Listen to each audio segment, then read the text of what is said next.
찬양합시다. 하나님 찬양을 합시다. 예수는 우리를 깨끗게 하시는 주신 아멘. 그의 피 우리를 우리 3절로 고백하겠습니다. 주님의 거룩한 보혈을 날마다 입으로 간증해 담대히 싸우며 나가세.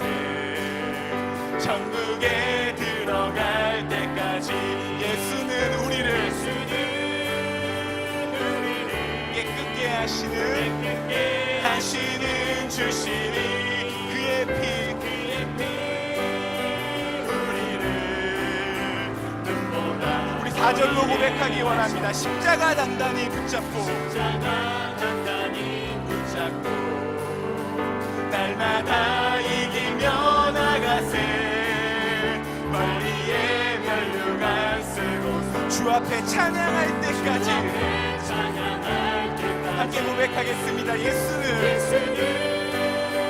우리를 깨끗게 하시는 주신 아멘. 그의 피 우리 시간 처음부터 다시 한번 찬양하기 원합니다. 보다 큰 목소리와 보다 큰 박수로 함께 합시다. 찾는 주님의 사랑 거룩한 보혈의 공로를 우리 다 찬양합시다. 찬양을 합시다. 우리 2절로 고백해볼까요? 우리를 깨끗게 함키는 아멘. 우리를 깨끗게 함키는 무궁한 생명의 물일세. 생명의 구 우리 함께 모여 찬양합시다. 하나님 찬양을 합시다. 예수는 우리를 깨끗게 하시는 주신 여러분 믿으십니까? 그의 피 우리 시간 3절로 고백하며 나아가겠습니다. 주님의 거룩한 보혈을 날마다 입으로 간증해 담대히 싸우며 천국에 들어갈 때까지 우리 시간 4절로 고백하기 원합니다. 십자가 단단히 붙잡고 날마다 이기며 나아갑시다. 이기며 나가세. 머리에 면류관 쓰고서 주 앞에 찬양할 때까지 예수는 우리를 깨끗게 하시는 주시니 아멘. 그의 피 우리를 눈보다 우리 마지막 한 번 더 고백합시다. 예수는 우리를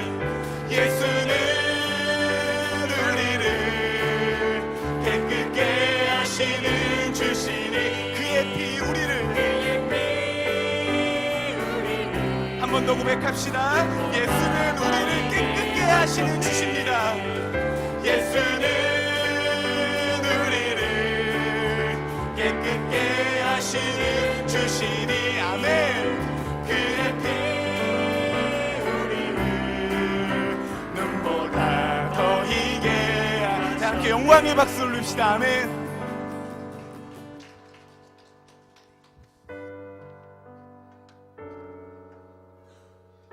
영원토록 변치 않는 그 주님의 사랑을 기억하며 우리 이 시간 이렇게 믿음으로 고백하며 나아갑시다.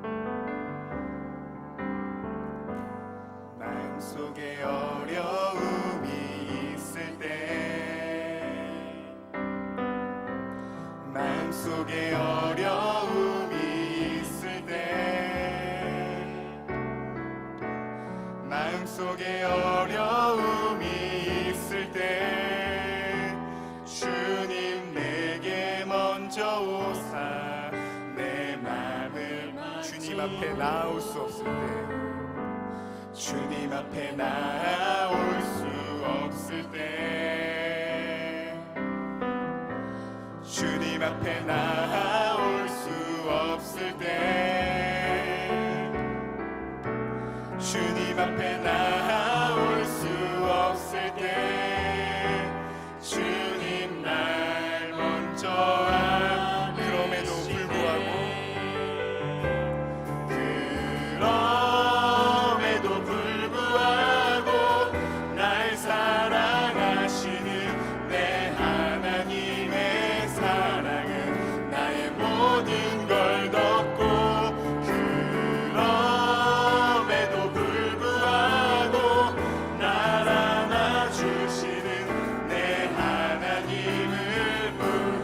시간 처음부터 찬양할 때 우리 형제님들이 먼저 찬양하겠습니다.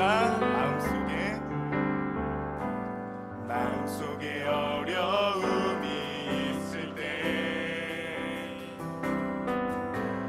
마음속에 어려움이 있을 때,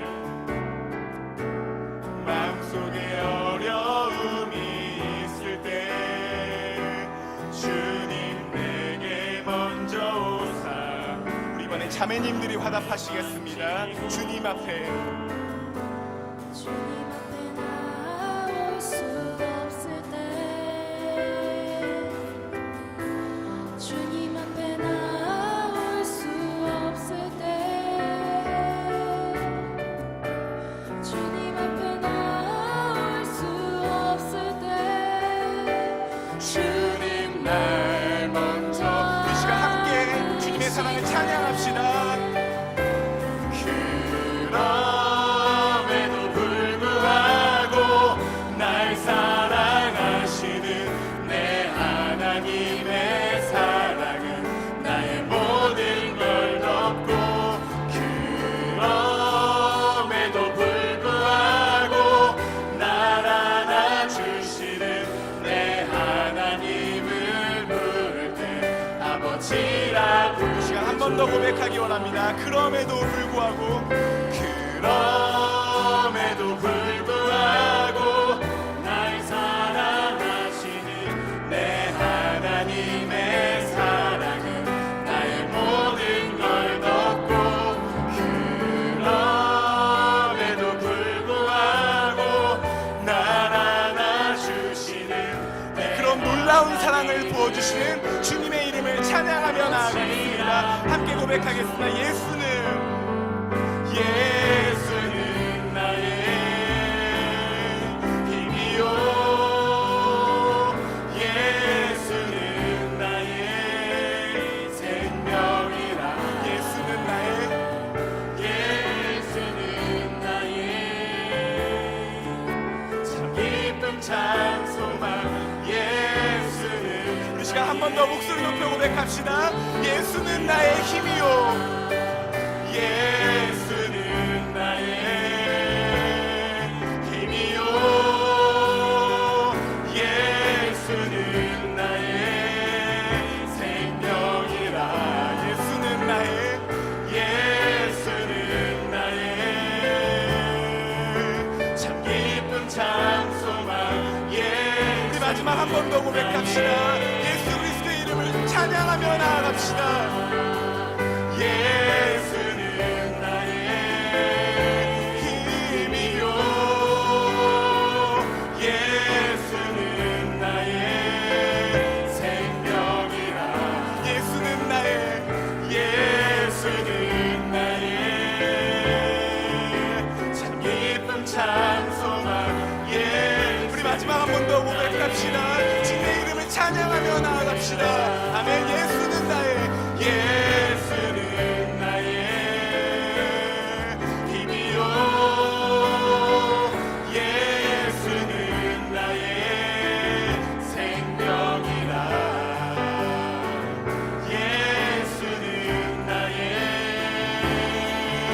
참 기쁨 참 소망. 예수는 나의. 우리 시간 목소리로만 고백하기 원합니다. 예수는 나의 힘이요,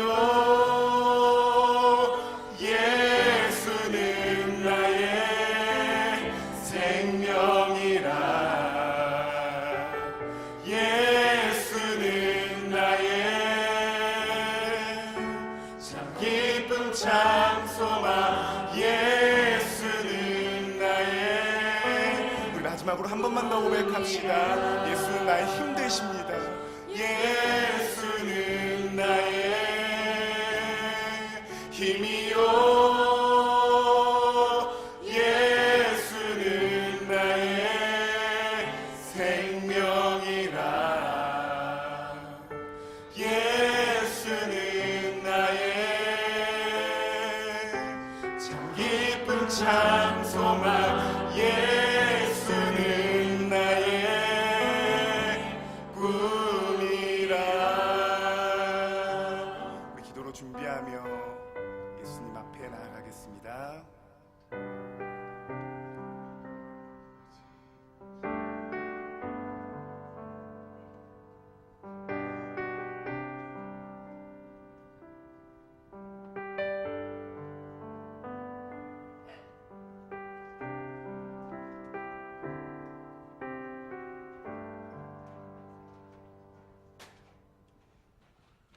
할렐루야.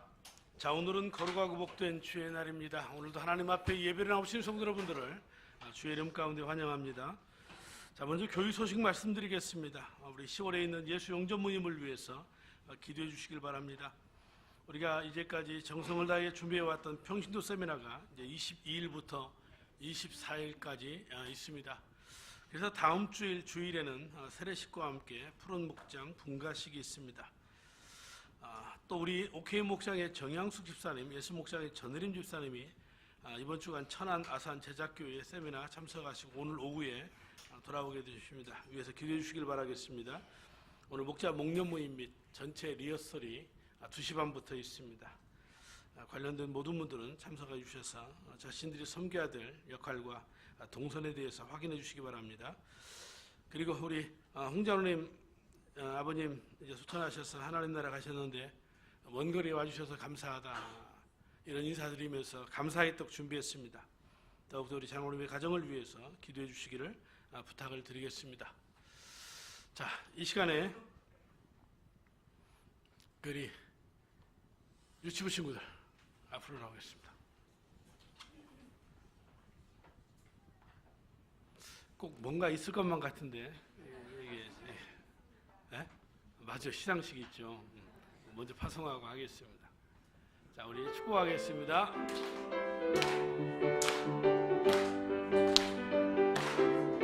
너는 축복의 씨야 하나님께서 만드셨죠. 너는 축복의 씨야 하나님께서 심으셨죠. 너로 인해 주님의 사랑이 싹 틔우고 아름다운 믿음 나무 자라며 너로 인해 주님의 열매 맺으며 아름다운 향기를 나누리. 자, 사랑합니다. 축복합니다. 우리 아이들이 그때마다 다릅니다. 나오다가 안 나오다가. 유리는 오늘 삐졌습니까? 준섭이는 또 어디 갔습니까? 다들 어디 가서 안 보입니다. 자, 이제 우리 3, 4분기 우리 유초동부 성경 고사대회가 있었는데요. 시상하는 시간 갖도록 하겠습니다.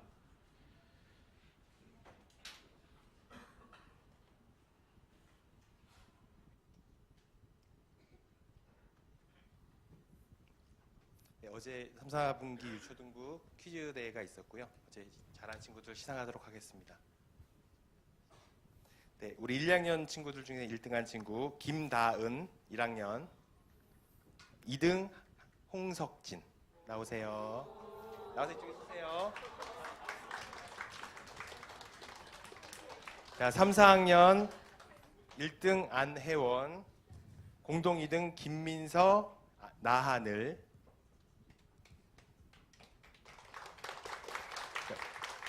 5, 6학년은 치열한 경쟁 끝에 한 명이 참석했고요. 우리 나태양 친구인데 점수는 1등입니다. 그래 전체적으로 나태양.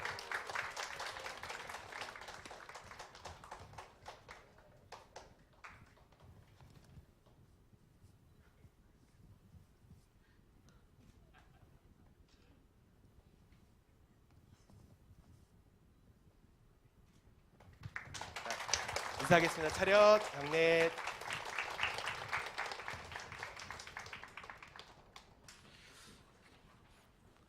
석진이가 상 받는 게 뭐가 기분 나쁘세요? 우리 홍 집사님 기분 나쁘게 왜 와 그러십니까? 우리 석진이 머리가 얼마나 좋아야 되는데. 네, 그렇습니다. 자, 우리 이제 우리 자녀들이 하나님의 말씀 가운데서 어떻게 자라나야 합니다. 아니, 학교에서도 시험 공부 때문에 힘든데 교회에서도 무슨 성경 공부를 그렇게 시키냐 그러면 우리 할 게 없어요. 우리 자녀들 뭘로 합니까? 그러니까 정말 내 자녀가 힘들고 내 자녀가 적응을 못하면 시간을 두고 속도를 조절하는 건 맞는 건데 방향을 갖다가 자꾸 틀면 안 됩니다. 교회는 어쨌든 말씀을 가르치고 아이들을 말씀 안에서 키워내야 합니다. 여러분들이 그렇게 생각하시고 힘들더라도 감당했으면 좋겠어요. 이게 잘 안 되는 이유가 뭐냐면 아이들의 문제가 아니라 엄마 아빠가 안 하니까 그래요. 제가 알거든요. 여러분들이 그런 줄 아시고 열심을 내어서 자녀들을 교육해야 합니다. 자, 우리 이제 인간과 인간과의 모든 관계를 정리하고 이제 하나님께 집중하여 우리 예비하며 나아가겠습니다. 우리 다 함께 자리에서 일어나셔서 우리 이제 찬송하며 나아가겠습니다.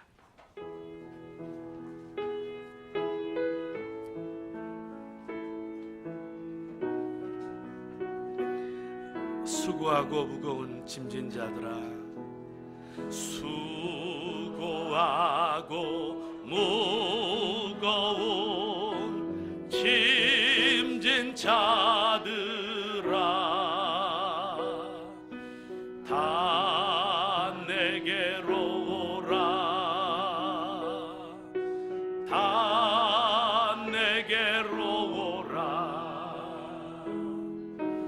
내가 너희를 쉬게 하리라. 내가 너희를 쉬게 하리라. 아멘. 우리 교동문 시편 95편을 함께 교독하겠습니다. 오라 우리가 여호와께 노래하며 우리가 감사함으로 그 앞에 나아가며 여호와는 크신 하나님이시여 땅의 깊은 곳이 그의 손안에 있으며 바다도 그의 것이라 그가 만드셨고 오라 우리가 굽혀 경배하며 그는 우리의 하나님이시여 우리는 그가 기르시는 백성이며 그의 손이 돌보시는 양이기 때문이다. 아멘. 우리의 신앙의 고백을 문답하겠습니다. 여러분들은 무엇을 믿습니까? 나는 전능하신 아버지 하나님 천지의 창조주를 믿습니다. 여러분은 무엇을 믿습니까? 나는 그의 유일하신 아들 우리 주 예수 그리스도를 믿습니다. 여러분은 무엇을 믿습니까? 예수님은 성부와 같은 분으로 나음과 지음받은 분이 아닙니다. 오히려 그분을 통해서 만물이 지음받았음을 믿습니다. 여러분은 무엇을 믿습니까? 그는 성령으로 잉태되어 동정녀 마리아에게서 나시고 본디오 빌라도에게 고난을 받아 십자가에 못 박혀 죽으시고 장사된 지 사흘 만에 죽은 자 가운데서 다시 살아나셨음을 믿습니다. 여러분은 무엇을 믿습니까? 그는 하늘에 오르시어 전능하신 하나님 우편에 앉아 계시다가 거기로부터 살아있는 자와 죽은 자를 심판하러 오심을 믿습니다. 여러분은 무엇을 믿습니까? 나는 성령 하나님을 믿습니다. 여러분은 무엇을 믿습니까? 나는 거룩한 공교회와 성도의 교제와 죄를 용서받는 것과 몸의 부활과 영생을 믿습니다. 아멘. 우리 다 함께 자리에 앉으셔서 우리 찬송가 35장을 찬송하겠습니다.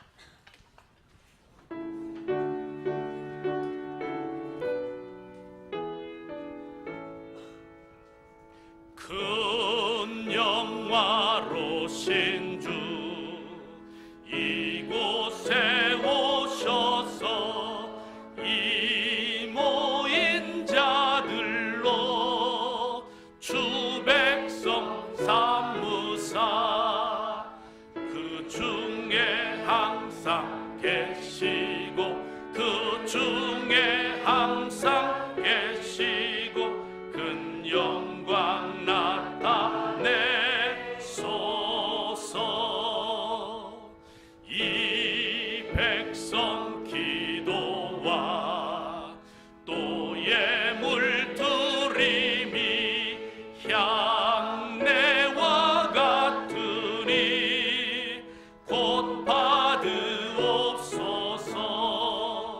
주 예수 크신 복음을 주 예수 크신 복음을 만 백성 듣게 하소서. 또 우리 자손들 다 주를 기리고 저 성전 돌같이 기나게 하소서. 주 구원하신 능력을, 주 구원하신 능력을 늘 끝날까지 주소서. 주 믿는 만민이 참 진리 지키며 옛 성도들 같이 주 찬송하다가 저 천국 보좌 앞에서, 저 천국 보좌 앞에서 늘 찬송하게 하소서.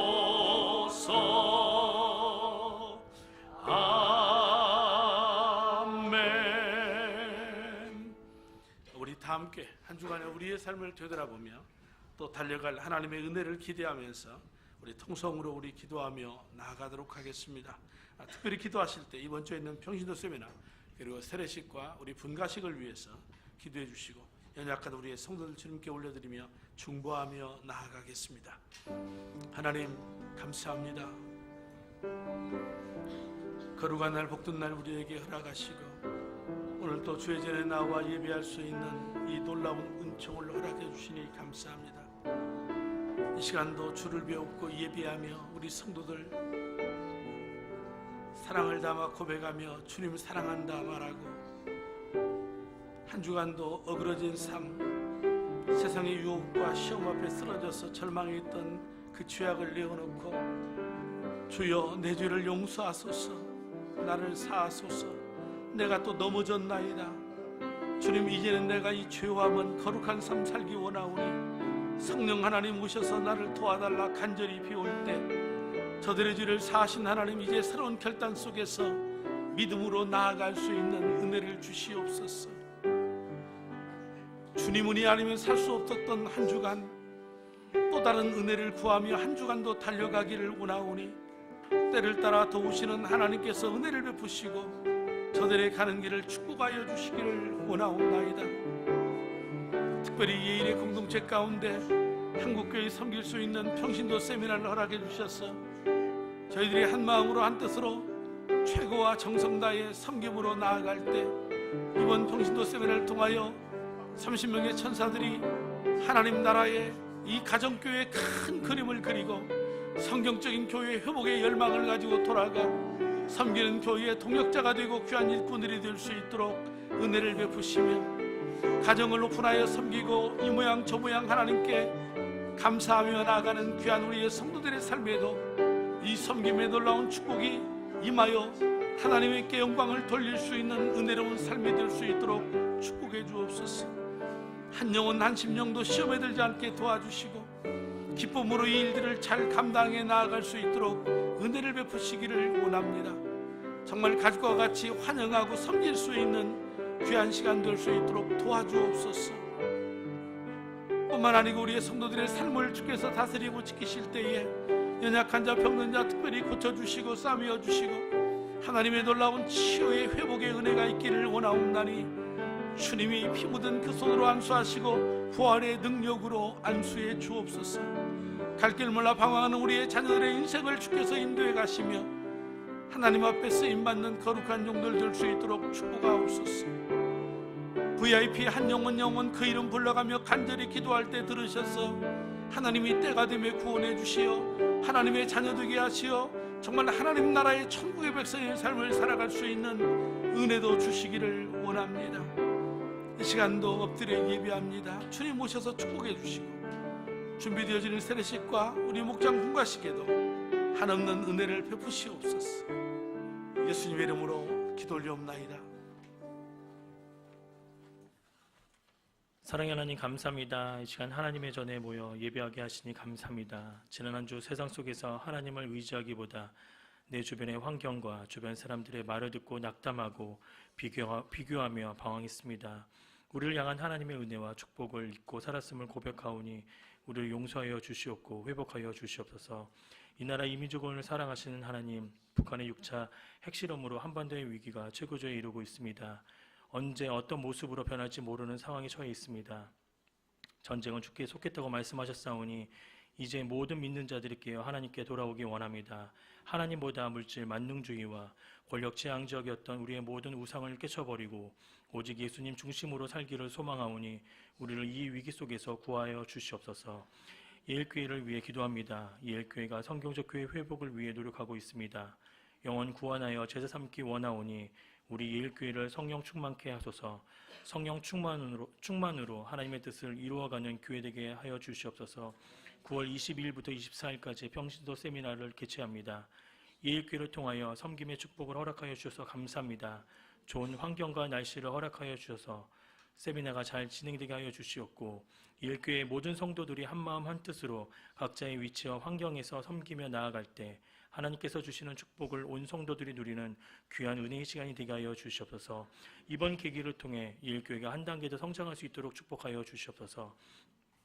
보내주시는 30명의 천사들을 기억하여 주시고 모든 천사들이 세미나 기간 동안 건강하고 모든 일정을 잘 마치게 하여 주시옵소서. 세미나를 통해서 재헌신하고 회복되는 귀한 시간이 되게 하여 주실 줄 믿습니다. 말씀을 들고 단위에 세우신 목사님께 성령의 두루마리를 덧입혀 주셔서 선포하는 하나님의 말씀으로 전하는 자나 받는 자가 다 은혜 받게 하시고 듣는 것으로 끝나는 것이 아닌 결단하며 삶의 현장에 적용할 수 있는 시간이 되게 하여 주시고 목사님께 허락하신 모든 일들을 잘 감당할 수 있는 강건함과 능력과 지혜를 더하여 주시옵소서. 세계 곳곳에서 선교하시는 선교사님들을 기억하여 주셔서 그들의 현장에서 가르치고 치유하는 역사가 일어나게 하시고 영육 간의 강건함을 허락하여 주시옵소서. 이 시간 예배하는 모든 심령 위에 놀라운 은혜로 함께하여 주실 것을 소망하며 거룩하시고 아름다우신 예수님의 이름으로 기도하옵나이다.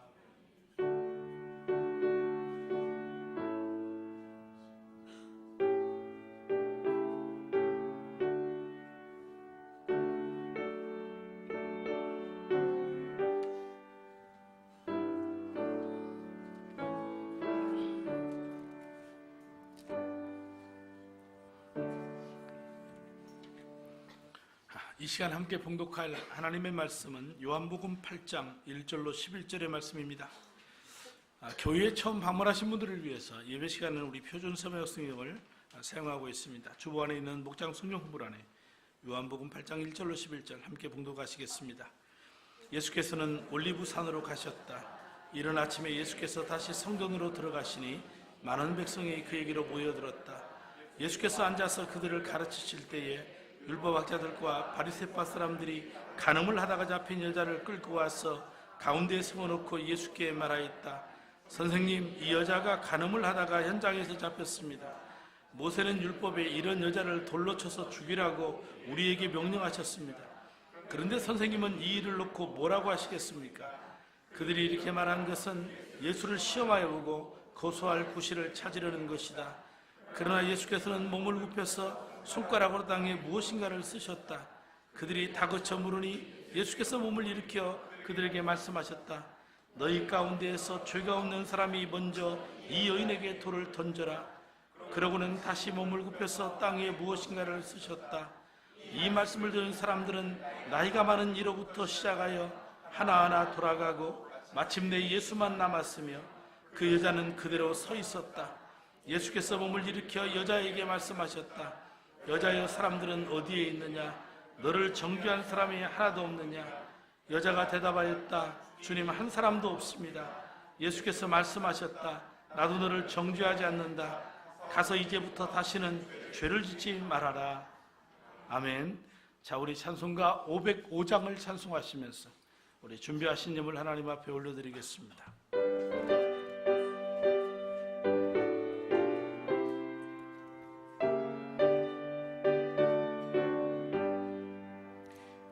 세상 위하여 나 복음 전하리. 만 백성 모두 나와서 주 말씀 들으라.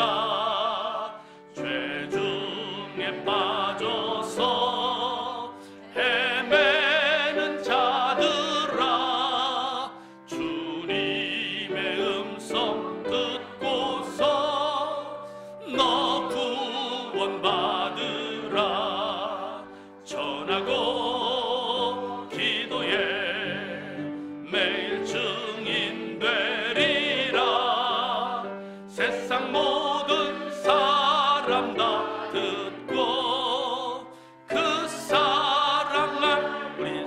2절 온 세상 위하여 온 세상 위하여 주의 임하니 주 예수 이름 힘입어 이 복음 전하자 먼 곳에 나가서 전하지 못해도 나 어느 곳에 있든지 늘 기도 힘쓰리 전하고 기도에 매일 증인 되리라 세상 모든 사람 다 듣고 그 사랑 알도록.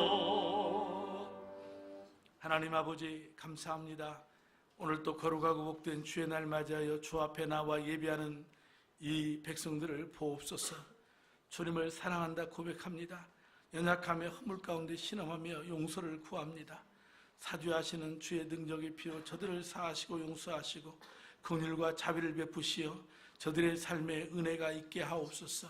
주 은혜 아니면 살 수 없기에 또한 한 주간 달려갈 때에 주님을 의지할 때마다 주께서 저들의 간구와 기도를 통하여 하나님께 영광되는 삶이 될 수 있도록 인도해 주시기를 원합니다. 귀한 예물 드렸사오니 드리고 축복받지 못하는 어리석은 예물 없게 하시고 믿음 가운데 드림으로 말미암아 하나님의 약속의 축복을 경험할 수 있는 은혜가 있게 해 주시옵소서. 특별히 하나님 질병과 고난 속에서 주님을 바라보며 고개 들고 외치는 우리 성도들의 부르짖음 들으셔서 저들을 고치시고 싸매시고 회복하시며 세상에서 강건하게 하옵소서. 우리 자녀들의 인생의 앞길을 인도해 주시고 우리 성도들의 사업장과 직장과 모든 일터들을 축복해 주시기를 원하오며 우리 구주 예수 그리스도의 이름으로 감사하며 기도 올리옵나이다. 아멘.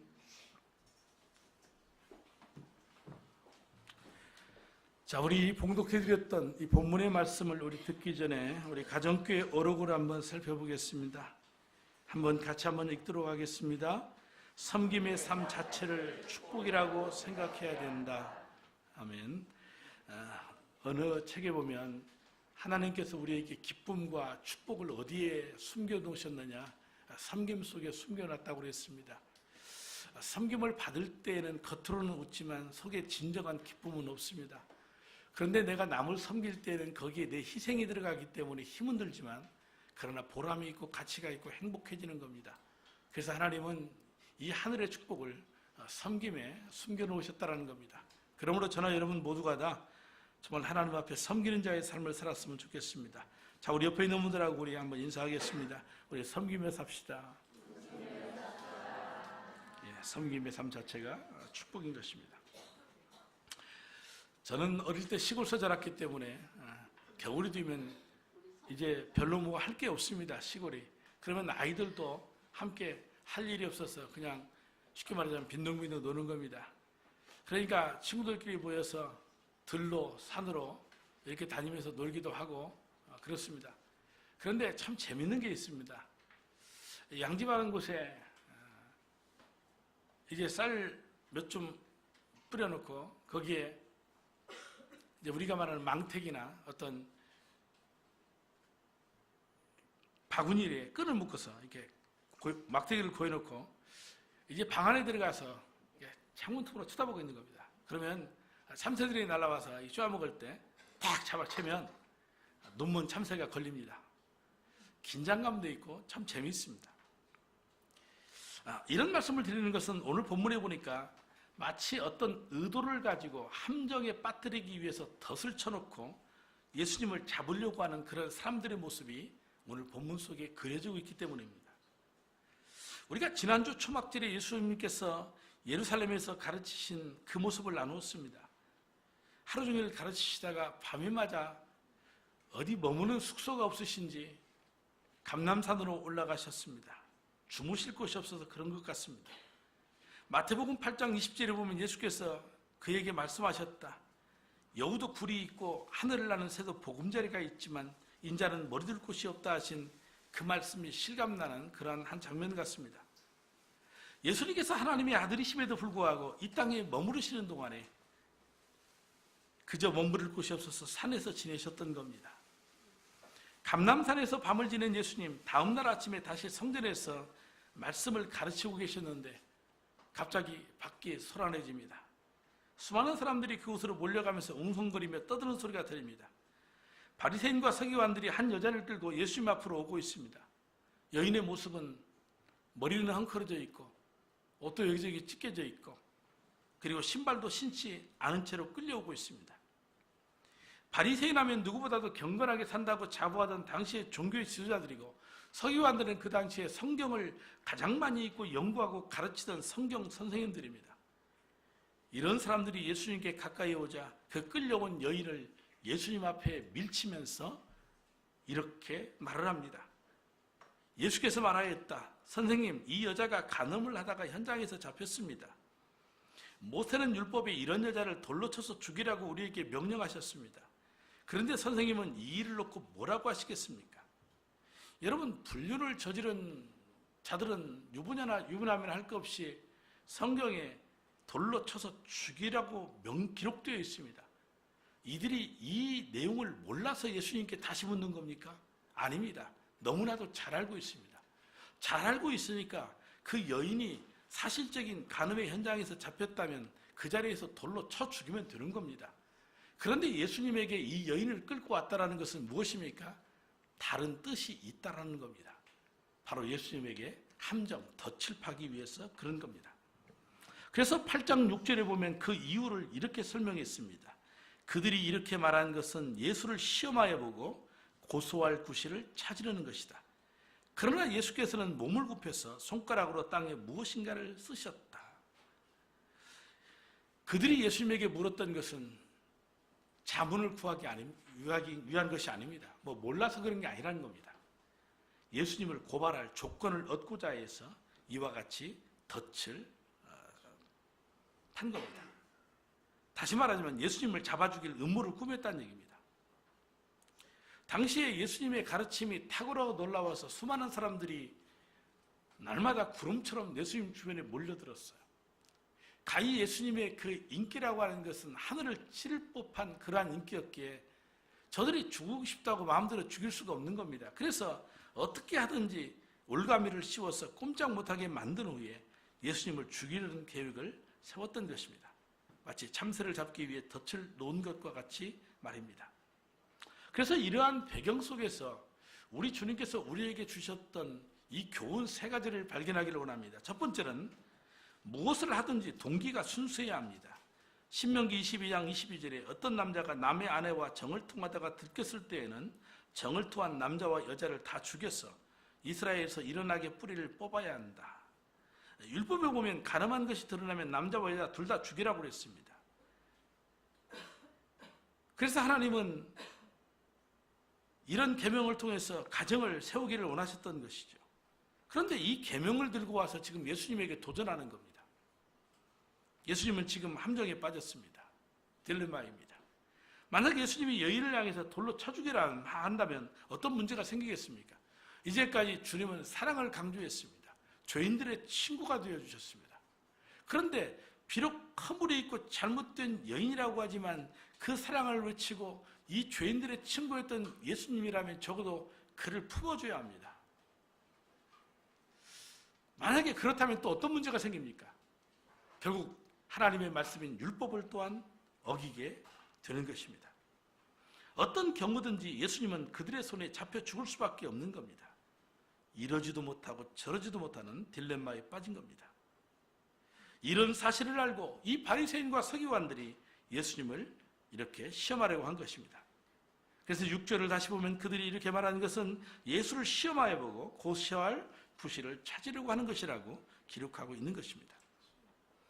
그런데 군중들이 이와 같이 돌을 들고 여인을 쳐 죽이겠다고 지금 기다리고 있고 예수님의 답변을 듣고 싶어 하는데 예수님께서는 땅바닥에 앉으셔서 무엇인가 글사를 쓰고 계십니다. 예수님께서 뭐라고 쓰셨을까요? 모르지요. 성경에 기록되지 않았으니까. 우리는 성경에 가르쳐 주는 것만을 우리는 쫓습니다. 궁금하시면 하나님 나라에 가시면 예수님에게 물어보십시오. 예수님 그때 뭐라고 쓰셨어요? 딱 궁금해서 정말 많이 힘들었어요. 그러니까 물어보십시오. 뭐라고 하시는지. 사실 그건 중요한 건 아닙니다. 중요한 거라면 성경에 기록해 놓았을지도 모릅니다. 흥분한 군중 속에서 생각하는 시간을 갖고 흥분을 가라앉히기 위해 낙서를 하고 계시지 않았나, 뭐 이런 생각도 할 수 있을 것입니다. 그러자 지도자들이 예수님에게 빨리 대답하라고 다그칩니다. 그래서 7절 말씀에 예수님께서 이렇게 말씀하셨습니다. 너희 가운데서 죄가 없는 사람이 먼저 이 여자에게 돌을 던져라. 그리고는 다시금 땅에 글을 쓰십니다. 침묵이 흐릅니다. 어느 누구도 돌을 들고 여인을 향해 던지는 사람이 없습니다. 흥분했던 군중들은 잠잠해지고 나이 많은 사람부터 시작해서 젊은이들까지 다 떠나고 없습니다. 이제 오직 그 가운데 예수님만 남아 계십니다. 예수께서 너희 가운데 죄 없는 사람이 먼저 이 여자에게 돌을 던져라. 이 말의 의미가 무엇일까요? 신학자들은 이 말씀을 가지고 이렇게 해석하는 분도 있습니다. 나도 죄인인데 남이 죄를 졌다고 너 죄인이야, 이렇게 말하면 모순이지 않느냐, 어떤 그런 의미가 아니겠느냐, 그렇게 생각하는 분들도 있습니다. 그러나 예수님이 하신 말씀은 단순히 죄를 보고 얼버무리고 넘어가라는 뜻이 아닙니다. 다 사람은 똑같은데, 그러니까 죄를 지어도 다 그냥 넘어가면 되는 거야. 어쩌면 그 피해가는지도 모릅니다. 비겁함입니다. 목회를 할 때는 가장 힘든 게 그겁니다. 목사의 정체성을 흔들 때, 그리고 비겁해질 때, 옳은 것을 옳다라고 말 못하고 그저 뭐 지나가면 되겠지, 어떤 대가를 지불하는 걸 주저합니다. 그러니까 교회 안에 정의가 사라지고 공의가 사라지는 겁니다. 위기입니다. 주님이 이 말씀하신 것은 바로 그런 의미입니다. 죄를 보고 얼버무리고 넘어가라, 그런 뜻 아니라는 겁니다. 주님께서 죄가 없는 자가 먼저 돌로 치라는 말은 너희 동기를 먼저 생각해 보라는 겁니다. 지금 이 상황 속에서 너희들이 진짜 너희들 마음속에 의도하는 바가 뭐냐? 하나님이 분명히 말씀하셔서 그런 자들은 돌로 쳐라, 죽이라, 이걸 주님이 부인하는 것도 아니고, 또 그렇게 하겠다고 한다고 하더라도 예수님 지금 뭐라고 하실 이유도 없어요. 어찌 이 사건이 이 하나뿐이겠어요. 그럼에도 불구하고 그들이 이 상황 속에서 돌을 들고 한 여인을 지금 죽이려고 하는 그 속에는 하나님의 말씀을 지키려고 하는 그 열심도 아니고, 어떤 거룩한 공동체를 회복하고자 하는 그런 소망이 이전에 무슨 숨겨진 또 다른 덫과 같은 그 동기, 마음의 동기가 있다. 주님 그걸 보시는 겁니다. 여러분, 여인을 잡아온 지도자들은 동기가 아주 불손한 사람들입니다. 율법대로 순종하려는 동기가 아니라 다른 동기를 가지고 함정을 판 겁니다. 예를 들면 간음 혼자였습니까? 그런데 남자는 어디 갔습니까? 그리고 성경에 참 재밌는 말씀이 있습니다. 흥미롭습니다. 여자가 잡혀온 그 시간이 뭐라고 그러냐면 이른 아침입니다. 잡으려고 미리 계획하지 않으면 이른 아침부터 가늠한 현장을 덮쳐서 그 여인을 아침부터 끌고 이렇게 나올 리가 만무합니다. 다시 말하자면 올무에 걸리게 하기 위해서 계획적으로 판 함정이라는 그러한 느낌을 받게 되는 겁니다. 사랑하는 성도 여러분, 하나님께서는 우리가 어떤 일을 하든지 간에 그 일을 보시기 전에 우리의 동기를 먼저 살핍니다. 제가 목사이지만 목사로서 어떤 세상에서 말하는 목회에 성공을 했다, 큰 야망과 포부를 가지고 수천 명이 모이는 목회를 했다, 하나님이 칭찬하신다는 보장이 없습니다. 왜냐하면 동기가 잘못된다면, 그것이 내 야망이었다면, 그것 때문에 내 교인을 성장시켰을지 모르지만 다른 교회를 흩어놓고 한국 교회에 부정적인 영향을 끼치는 거라면 하나님 앞에 수만 명 목회하고 하나님 앞에 선들 무슨 의미가 있겠는가? 주님이 그러실 겁니다. 너는 너를 위해 일하다 왔구나. 동기가 잘못되면 하나님 앞에 부끄러움만 당하게 되는 겁니다. 그래서 너희 중에 죄 없는 사람이 먼저 돌을 던지라, 이 말은 너희 동기를 먼저 살펴보라는 이런 말씀으로 여러분들이 들으셨으면 좋겠습니다. 그래서 여러분들이 주님의 사역을 감당할 때에도 마찬가지입니다. 주님의 사역을 감당할 때 그 동기가 하나님이 나를 부르셔서 하나님이 나를 사용하신다. 그래서 그 사실을 깨달으면 은혜가 있어요. 힘들면 힘들수록 감사가 돼요. 근데 이 동기가 자기에게 있기 때문에 늘 힘들다고 원망하고 불평하는 겁니다. 하나님께 은혜를 구할 때 그 힘이, 도우는 힘이 성령에 의해서 위로부터 와서 그 힘이 나를 사로잡아 그 일을 감당하게 하면 때로는 쓰러질 것 같지만 쓰러지지 않냐고 그 일을 감당할 때 오는 그 하늘이 주는 평안과 기쁨이 얼마나 큰지 몰라요. 여러분들이 저를 어떻게 생각할지 모르겠지만 저는 전도사 시절에 어떤 마음을 가지고 사역을 했냐면 내가 죄를 하다가 한번 쓰러져 봐야 되겠다. 이런 생각도 했어요. 아직까지 안 쓰러졌어요. 부족한가 봐요.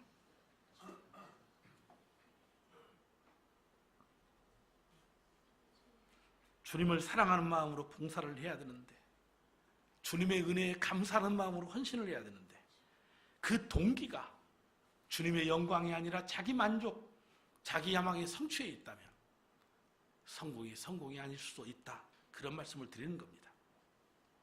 그러므로 하나님은 우리의 동기를 살피시는 분입니다. 그러므로 어떤 일을 하든지 우리 성도들은 하나님 앞에 하나님과의 관계 속에서의 그 동기, 그것을 먼저 생각하시고 그 일을 감당할 수 있는 힘을 달라고 기도하십시오. 하나님이 여러분들을 도와주실 줄로 믿습니다. 그리고 두 번째로는 우리가 죄를 짓는 자를 바로 잡아 줘야 한다는 겁니다. 그러면 우리 주변에 죄를 짓는 사람을 보면 어떻게 할까요? 무관심하고 얼버무리고 넘어가는 것이 잘하는 걸까요? 그렇지 않습니다. 갈라디아서 6장 1절로 2절 말씀을 보십시오. 교우 여러분, 어떤 사람이 어떤 죄에 빠진 일이 드러나면 성령의 지도를 받아 사는 여러분은 온유한 마음으로 그런 사람을 바로잡아주고 자기 스스로를 살펴서 유혹에 빠지지 않도록 조심하십시오. 여러분은 서로 짐을 져주십시오. 남의 짐을 져주십시오. 이런 방법으로 그리스도의 법을 성취하십시오. 그랬습니다. 이 말씀에서 보듯이 죄를 짓고 있는 형제에게 무관심하게 대하는 것은 주님의 뜻이 아닙니다. 죄라는 것은 반드시 그 죄를 지은 사람을 다치게 만들고 그것을 우리가 방관하고 무관심해버리면 그 죄가 결국은 이웃에게 공동체에 더 큰 나쁜 영향을 주게 되어 있습니다. 따라서 죄를 짓고 사는 사람을 모른 체하고 무관심하면 궁극적으로는 그 사람을 다치게 만들고 그 사람을 통해서 주변 사람들을 다치게 하고 상처를 입게 하는 결과를 가져온 것을 우리 기억해야 합니다. 그래서 주님께서는 죄를 짓는 사람을 바로잡아주라, 남의 짐을 져주라, 이런 말씀으로 우리에게 권고하고 있습니다. 그래서 어떤 사람이 죄를 짓고 있는 것을 빤히 알면서도 무시하는 사람은 성도의 도리를 다하는 것이 아닙니다. 바로잡아주는 것이 바로 가족의 도리인 것입니다. 그래서 때로는 목장에서 쓴소리를 서로가 하는 겁니다. 목자 목녀가 목자 목녀의 사역을 잘 못 감당하면 목원들이 목자 목녀가 돼가지고 왜 그래요? 쓴소리 하는 겁니다. 바로잡아주기 위해서 하는 겁니다. 또 목자 목녀가 목원들에 대해서 또 쓴소리 할 수 있습니다. 왜냐하면 바로잡아주기 위해서입니다. 그것이 그 개인을 살리고 그 목장의 공동체를 살리는 것이기 때문에 그런 겁니다. 그래서 때로는 목자 목녀가 변하는 것은 목원 때문에 변해요. 때로는 목원들이 목자 목녀의 탁월한 영적인 리더십에 의해서 세워지고 변하는 거예요. 우리는 함께 가는 가족의 공동체라는 사실을 그래서 중요하게 생각을 해야만 되는 것입니다. 여러분, 가정을 한번 생각해 보세요. 여러분들이 자녀의 방을 청소해 주다가 평소에 아이가 가지지 못한 어떤 장난감이 하나 보이는데 아무리 생각해도 사준 적이 없어요. 그래도 꽤 비싼데, 요즘 아이들 장난감 비싸잖아요. 부모는 척 보면 알아요. 요놈 훔쳐왔구나, 친구의 것 훔쳐왔구나. 그럼 어떻게 해야 합니까? 아이고, 내가 못 사주니까 우리 아이가 훔쳤구나. 아이고, 미안하다 하더라. 그래, 잘 가지고 놀아라. 이거 부모 아니죠. 분명 혼을 내고 가져다 줘야 된다. 그게 아들을 사랑하는 진정한 부모이거든요. 그래서 우리는 주 안에서 형제 자매된 자들이 잘못하고 죄를 짓고 있다면 어떻게 해야 되느냐? 바로 잡아줘야 됩니다. 바로 잡아주되 여인에게 돌을 던지는 것처럼 하지 않기 위해서는 어떻게 해야 되느냐? 세 가지인데, 첫째는 자세입니다. 나도 죄인이다. 당신만 죄인 아니요. 나도 죄인이요. 그래서 갈라디아서 6장 1절 하반절에 그랬습니다. 자기 스스로를 살펴서 유혹에 빠지지 않도록 조심하십시오. 이것이 죄를 짓는 자를 향한 우리의 자세입니다. 자기 스스로를 살피라는 겁니다. 나는 의인이고 너는 죄인이다. 그게 아니라는 겁니다. 나도 죄인입니다. 나도 연약한 사람입니다. 그런데 하나님의 은혜로 내가 지금 이 죄를 이기고 사는 겁니다. 이 태도를 자세를 말하는 겁니다. 어느 존경하는 목사님이 기도할 때마다 그렇게 기도합니다. 하나님, 나는 죄를 품어내는 사람이에요. 나는 죄를 품어내는 사람이에요. 어찌 보면 그것이 겸손한 목회자의 설교의 멘트, 기도의 멘트처럼 들릴지 모르겠지만 목회를 하면서 깨달은 게 그거예요. 전도사 때는 얼마나 부교육자 시절에는 대한민국에 내놓으라는 목사님들 다 갖다 놓고 우리끼리 앉아가지고 난도질을 해요. 뭡니까? 교만해서 그런 겁니다. 틀린 말은 아닐지라도 그렇다고 저 목사님들의 하시는 것이 잘못은 아니거든요. 목회를 하면서 깨닫는 겁니다. 아닙니다.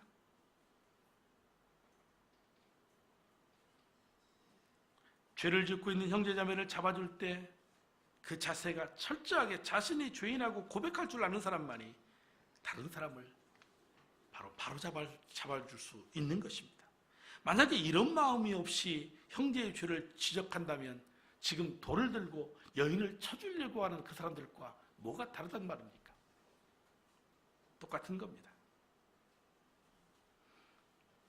그렇기 때문에 우리는 형제자매를 바로잡아주기 위해서 먼저 자세입니다. 나도 같은 죄인이다 라는 자세, 이 마음 가져야 합니다. 그리고 두 번째로는 목적인데 바로잡아 주려고 하는 목적이 분명해야 합니다. 갈라디아서 6장 1절 하반절에 여러분은 온유한 마음으로 그런 사람을 바로잡아주고 자기 스스로를 살펴서 유혹에 빠지지 않도록 하십시오 했습니다. 이것이 바로잡아주는 것이 목적이 되어야 된다는 겁니다.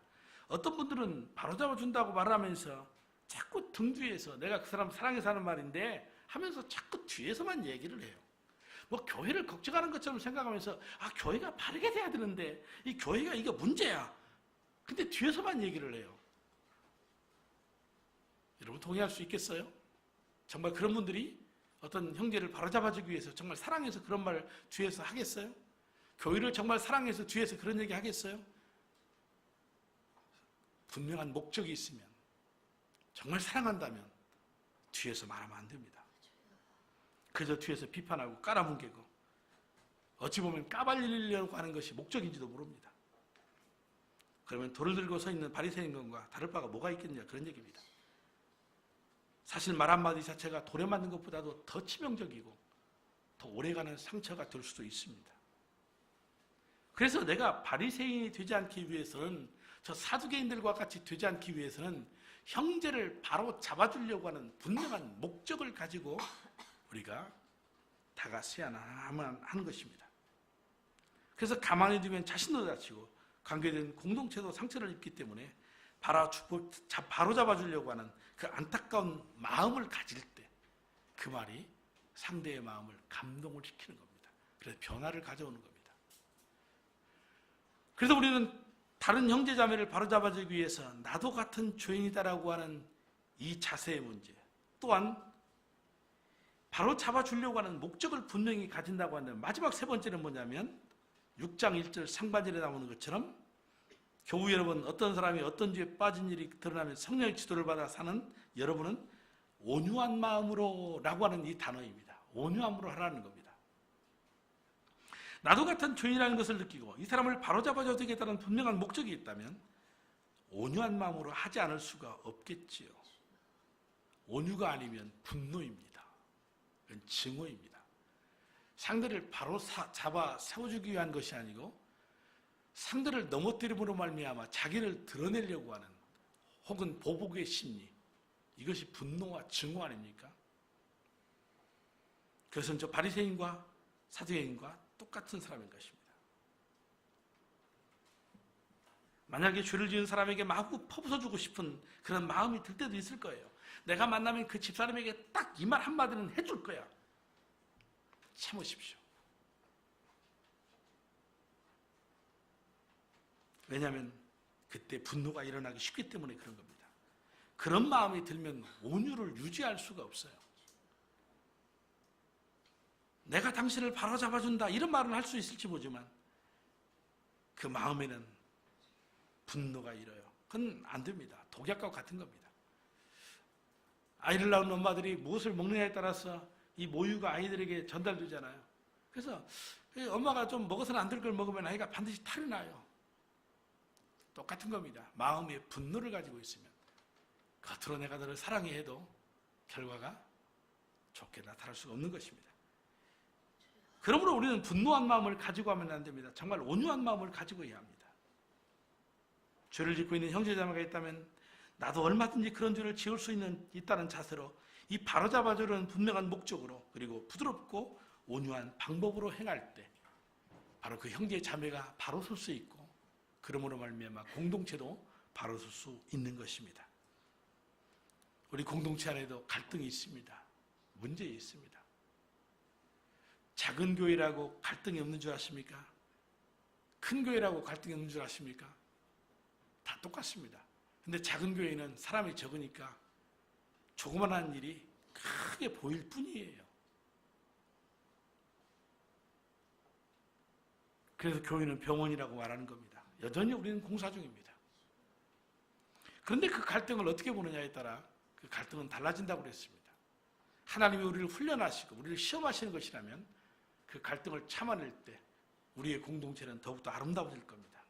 바라기는 정말 오늘의 이 말씀처럼 바른 자세를 가지고 분명한 목적을 가지고 그리고 온유함으로 섬겨서 우리 공동체가 서로 치유되고 회복되는 그러한 축복이 있기를 주님의 이름으로 축원합니다. 이제 마지막으로 순결한 삶을 살아가려는 결단을 해야 합니다. 10절로 11절 말씀입니다. 예수께서 몸을 일으켜 여자에게 말씀하셨다. 여자여, 사람들은 어디에 있느냐? 너를 정죄한 사람이 하나도 없느냐? 여자가 대답하였다. 주님, 한 사람도 없습니다. 예수께서 말씀하셨다. 나도 너를 정죄하지 않는다. 가서 이제부터 다시는 죄를 짓지 말아라. 유대인 재판에는 두 사람 이상의 분명한 증인이 있어야만이 재판이 성립됩니다. 그런데 이 사건에서는 모두가 다 떠나가 버렸습니다. 예수님 혼자 남으셨습니다. 재판이 더 이상 성립되지 못합니다. 예수님께서 말씀하십니다. 나도 너를 정죄하지 않는다. 다시는 죄를 짓지 말아라. 여러분, 이 여인의 이때의 마음을 한번 생각해 보십시오. 갑자기 들이닥친 사람들, 그들이 그냥 사람들이 아니고 공동체에 존경받는 종교의 지도자들입니다. 말만 들어도 벌벌벌 떠는 사람들입니다. 그런 사람들이 자신을 덮친 겁니다. 짜고 한지 어쩐지 모르지만 남자는 도망치고 자기만 잡혔습니다. 살기 등등합니다. 수많은 군중이 자신을 둘러싸고 손에 돌을 잡습니다. 이제 죽게 되었구나. 두려움도 있을 겁니다. 또 나름대로의 자기의 하고 싶은 어떤 억울한 그런 감정도 있을지도 모르겠습니다.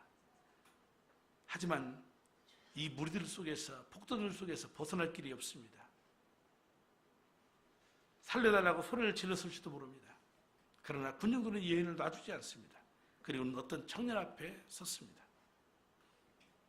그리고 말하는 겁니다. 이 여인이 가늠하던 현장에서 잡아왔는데 모세율법에 돌로 쳐 죽으라고 했는데 당신은 어떤 판결을 내릴 것이요? 그때 여인을 바라보는 그 청년의 동정 어린 그 눈빛, 뭔가 달랐을 것입니다. 아니, 분명히 달랐을 것입니다. 폭도들은 다그칩니다. 그런데 청년이 일어서더니 너희 중에 죄 없는 자가 돌을 던지라. 그리고 다시 한들이 땅에 또 승을 그렇습니다. 침묵이 흐릅니다. 사람들 한둘씩 다 떠나갑니다. 이런 상황이 진행되는 동안 문득 여인은 이런 생각이 들었을 겁니다.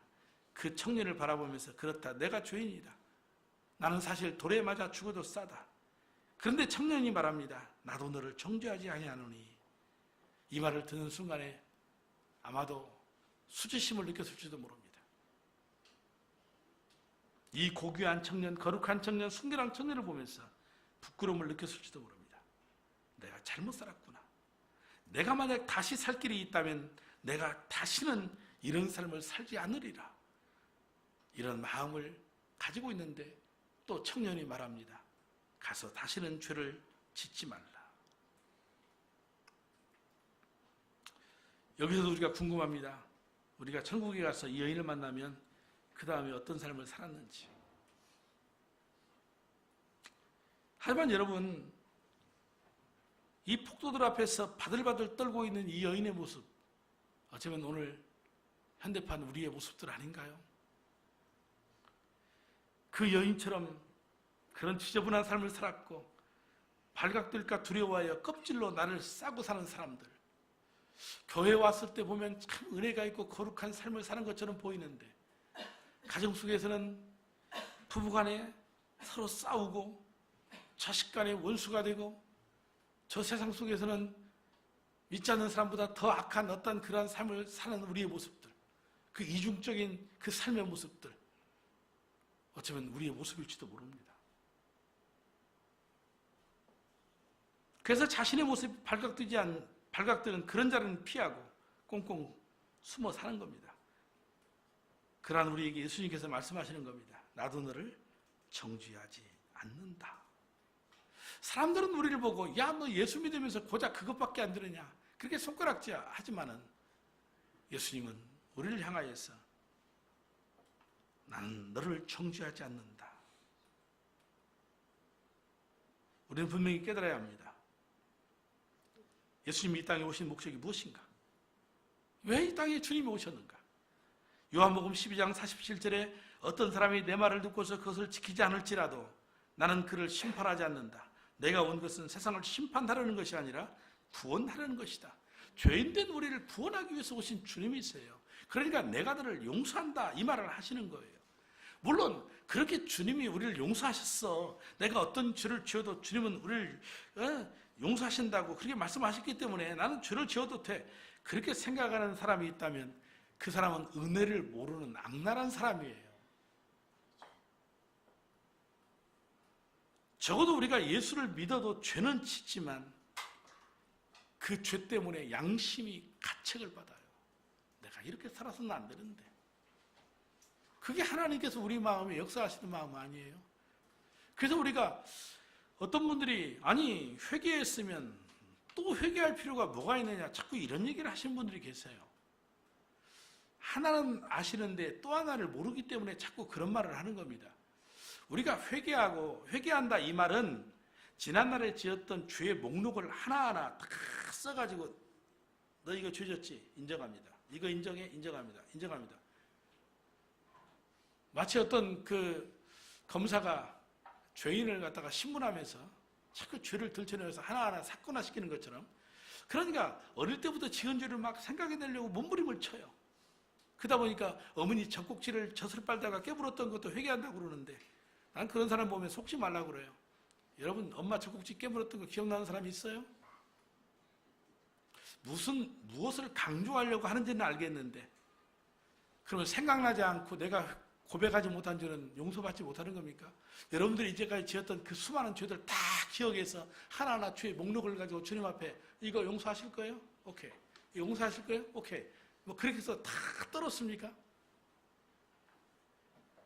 본질상 진노의 자식이라는 겁니다. 그거 인정하는 겁니다. 회개입니다. 그래서 오직 나를 구원하실 이는 예수밖에 없다. 그 주님밖에 없다. 그래서 내가 주를 믿나이다. 그러므로 하나님의 자녀들이 천국 가는 거 맞는 겁니다. 그럼에도 불구하고 여전히 죄를 지을 때 회개하는 것은 뭐냐면 이 회개는 새로운 결단의 의미예요. 그래서 또 한 가지 문제를 여러분들이 고민하고 저한테 성경 공부 가운데 말씀하시는 것 중에서 많은 분들이 그런 얘기를 해요. 그러니까 어떤 사랑의 완전성, 섬김의 완전성, 이거 예수님이나 하시는 거지 우리는 못한다. 맞는 말이죠. 어찌 우리가 예수님이 하신 그 사랑의 완성, 그 섬김의 완성을 따라갈 수 있겠어요? 흉내를 못 내지요. 그럼에도 불구하고 주님은 섬기라고 그랬고 우리를 보고 사랑하라 그렇게 하신 거예요. 그래서 우리가 그 말씀 따라 사랑하는데 사랑하다 보니까 어느 한계에 부딪히는 거예요. 내 용량이 그것밖에 안 되니까, 믿음의 용량이 그것밖에 안 되니까. 사람마다 다 다르거든요. 부딪히는 거예요. 그럼 이제까지 사랑했던 거 사랑하지 않은 건가? 내가 형제를 용서했다고 하나님께 기도했는데 그 용서가 아닌가? 용서 맞습니다. 그 사랑 맞습니다. 그런데 또 넘어진 겁니다. 그럼 어떻게 합니까? 또 결단하고 다시 시작하면 된다는 겁니다.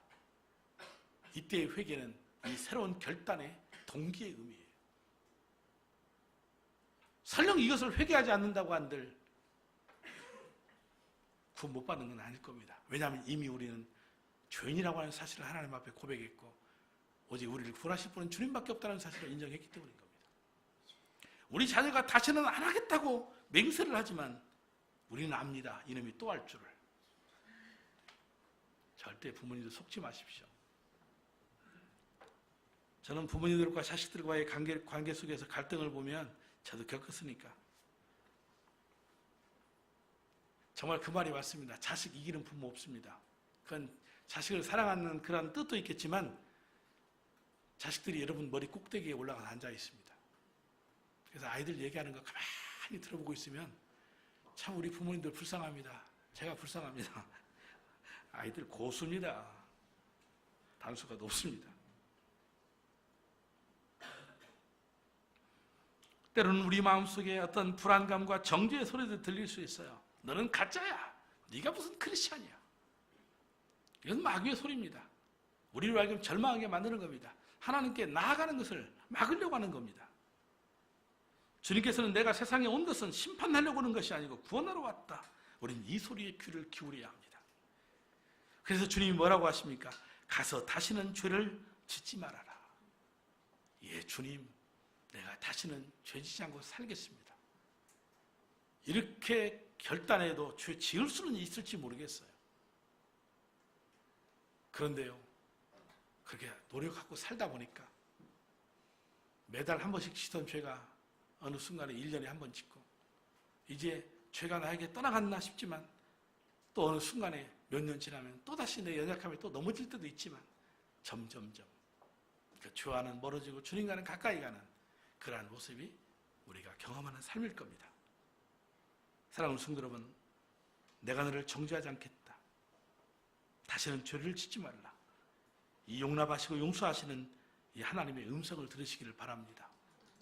그리고 우리 형제들 간에 서로 갈등이 있고 어려움이 있을 때 그 형제를 정죄하기 전에 사실 나도 똑같은 사람이라는 걸 인정하시고 혹 내가 그 형제를 만나서 혹은 집사님을 만나서 어떤 문제를 가지고 이야기할 때는 분명한 동기, 목적을 가지고 해야 됩니다. 순수한 목적을 가지고 세워주기 위해서. 그리고 그 말하는 행동이나 태도 모든 것은 겸손함이 되어야 할 것입니다. 이러한 은혜가 저와 여러분 가운데 있어서 우리 공동체가 정말 하나님 보시기에 거룩한 공동체, 순결한 공동체, 그 주의 은혜 속에 감격하며 살아가는, 그래서 주님의 뜻을 이루어가는 저와 여러분 되시기를 주님의 이름으로 축복합니다. 우리 결단의 기도 하나님 앞에 했으면 좋겠습니다. 오늘 현장에 끌려온 한 여인의 모습, 혹 그 여인 우리 자신들은 아닙니까? 혹은 그 여인을 돌로 쳐 죽이겠다고 돌을 들고 서 있는 그 무리들, 또 그 사람들의 모습이 또 나는 아니었습니까? 오늘 주님께서 내가 너를 정죄하지 않겠다. 가서 다시는 죄를 짓지 마라 하셨던 이 음성 앞에서 우리의 동기, 그 목적 다시 한번 점검했으면 좋겠습니다. 그래서 형제를 대할 때에도 나도 죄인이다. 그래서 우리 함께 세워져야 된다는 그런 분명한 목적 속에서 겸손과 온유를 행하여서 우리 공동체 아름답게 세워갈 수 있도록, 아직도 내가 용서하지 못한 자가 있다면 용서해달라고, 내 자식은 문제없는데 다른 자식이 문제라고 생각하는 마음이 있다면 주님 아닙니다. 내 자식도 문제입니다. 하나님 앞에 그런 기도했으면 좋겠어요. 우리 목원들이 문제입니다. 아닙니다. 목자 목녀인 내 문제입니다. 그렇게 기도했으면 좋겠어요. 우리 목원들도 우리 목자 목녀가 문제가 아니라 바로 우리가 문제입니다. 그런 기도를 했으면 좋겠습니다. 그래서 우리가 거룩함과 순결함 속에서 이제는 죄 짓지 않는 거룩한 삶을 살겠다 다짐하면서 우리 결단의 기도 올려드리겠습니다.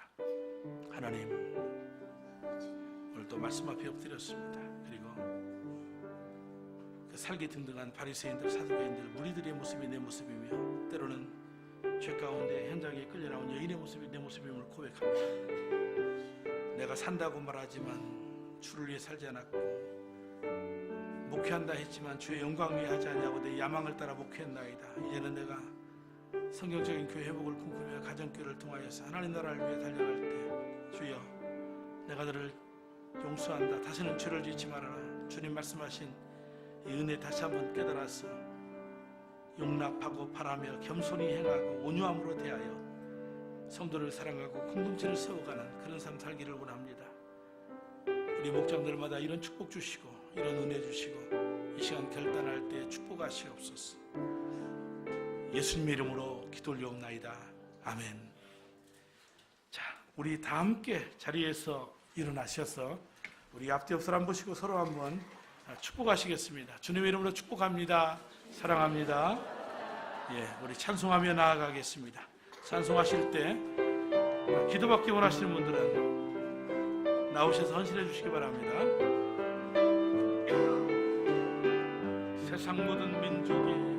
세상 모든 민족이 구원을 얻기까지 쉬지 않으시는 하나님, 주의 심장 가지고 우리 이제 일어나 주 따르게 하소서.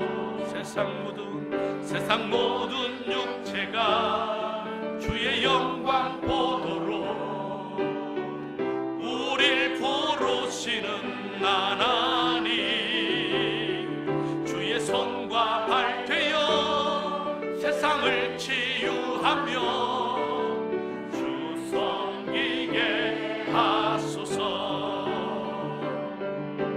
물이 바다 덮음같이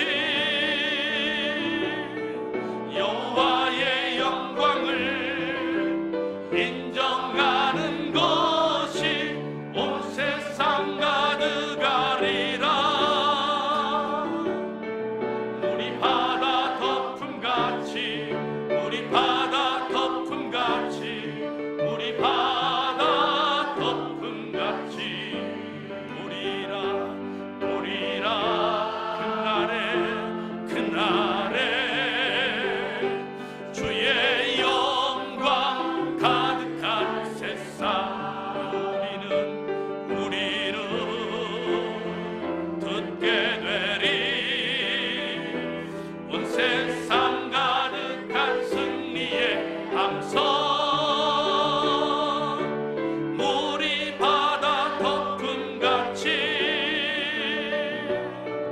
여호와의 영광을 인정하는 것이 온 세상 가득하리라. 우리 바다 덮음같이 우리 바다 덮음같이 우리 바다 덮음같이. 기도하겠습니다. 사랑하는 성도 여러분, 이제 평안한 마음으로 세상에 돌아가십시오. 선한 일에 용기를 가지시며 악을 악으로 갚지 마십시오. 항상 연약한 자를 도우시며 병든 자를 찾아보시며 곤란당하는 이웃들을 위로하며 살아가십시오. 모든 일을 믿음과 사랑으로 행하시며 어떤 일에도 소망을 포기하지 마십시오. 그리고 거룩하신 성령님께 순종하여 기쁨과 감사의 생활을 해나가십시오. 우리 하나님 아버지는 여러분들을 항상 도와주실 것입니다. 이제는 우리 주 예수 그리스도의 은혜와 우리 하나님 아버지의 그 크신 만극하신 사랑하심과 성령님의 감동 감화 역사 교통으로 충만하신 은총이, 끌려온 한 여인의 모습이 우리의 모습이고 때로는 돌을 들고 사람을 쳐 죽이려고 서 있는 저 무리들의 모습이 우리의 모습임을 깨닫고 주님 앞에서 내가 너를 정죄하지 않으니 다시는 죄를 짓지 말라 하는 주님의 음성 앞에서 이제는 남겨진 생에 주님 나라의 영광 위에 사는 그런 삶 한번 살아보겠다 다짐하고 나아가는 머리 숙인 처들과 가정과 생업, 우리 자녀들의 모든 인생의 앞날 가운데에 이제로부터 영원토록 함께 있을지어다. 아멘.